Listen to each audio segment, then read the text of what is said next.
Hello, it's Cindy Ingram, and it is Friday, July 21st. And today we are traveling around the world, seeing a new contemporary artist every day, every weekday for the month of July. And today I have a fun artist for you who I'm not 100% sure where she's from. Her name is Natascha Sadr Haghighian, I think is how to say it. You'll see her name on the screen spelled in a minute. And every time she does a show, gives a different CV with a different birthplace. And so she's been said to be born in all sorts of places. Berlin, Budapest, Santa Monica, like every time she does a CV, it's different.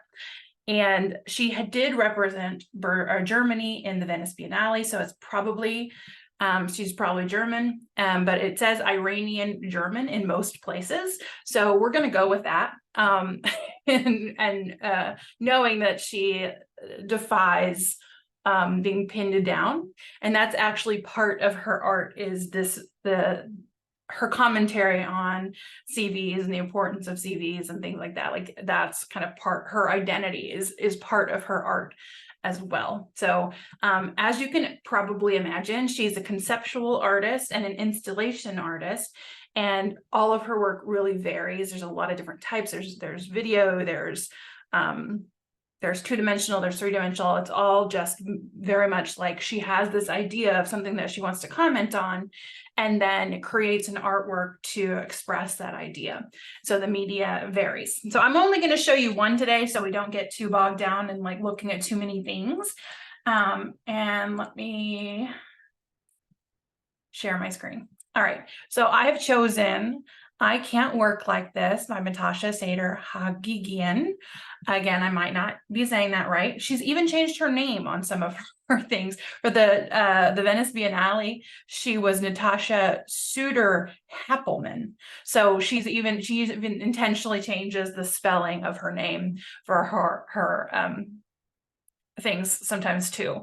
So and even I'll just show you this picture of her, like she even obscures her face. So if you check that out, like there was an interview and she has this sort of rock mask on. So that's all part of the art, and she is known for, like it says here, for assuming multiple identities.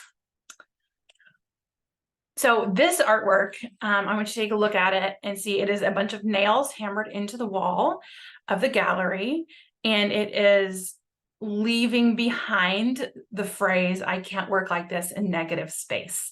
And so it's a really fun one to think about. Is art the idea, or is art the object? The fact that it's like there is no object left behind here, and that the meaning and that the words are all done with like no physical thing. It's just the space created by where the nails are placed impacts the meaning of the artwork. And it said that she created this as a part of, she was asked to be the sole exhibitor at a commercial art fair. One of those things you stroll along and you look at all the art booths and you buy art, and artists are there representing their work. And this is what she displayed in that commercial art fair. I can't work like this. Creating art for the sake of someone to buy and hang on their wall is not kind of what she's all about. She is about an artist who wants to push boundaries and to explore thoughts and ideas and meanings, and push beyond just creating an object for people to consume. And so even the placement of in the art fair then adds to the meaning of the artwork as well. So this is a really fun one to discuss. I love to have sort of aesthetic discussions of, is this art and is this not, with students, and this would be a great one to add to that conversation. What is art? Does art have to have an object? Is it still art once the nails are put away and it's stored in the museum? Is it only art when it is hammered into the wall? Because this is in the collection of the Guggenheim Museum. Which one though? That's the question. Solomon one, the one in New York. It's not always going to be on display. So is it always art, even when it's just a box of nails?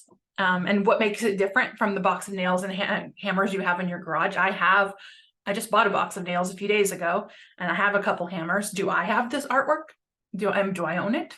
So all of these are fun conversations to have and to think about the nature of art and what art is all about. So that's what I would recommend doing that with this artwork, this artist. And you can even, for students, you can push them to think about how to express an idea in art. Maybe they plan an installation or something like that, create an idea for an installation piece, and then follow through with it too. But you can also just have them plan it if you don't have the physical capabilities to do that.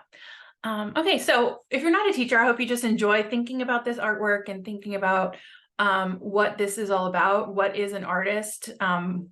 What is art? What is art for? Why do we create art? All of that kind of comes up when you look at this work of art. All right, I hope you enjoyed this artwork by Natascha Sadr Haghighian. I'm going to, hopefully I say that right. And I'll be back next week with more works of art from around the world. Have a wonderful weekend, and I will see you next week. Bye. Oh, you can sign up to get the emails at artclasscurator.com/AATW. Now, goodbye.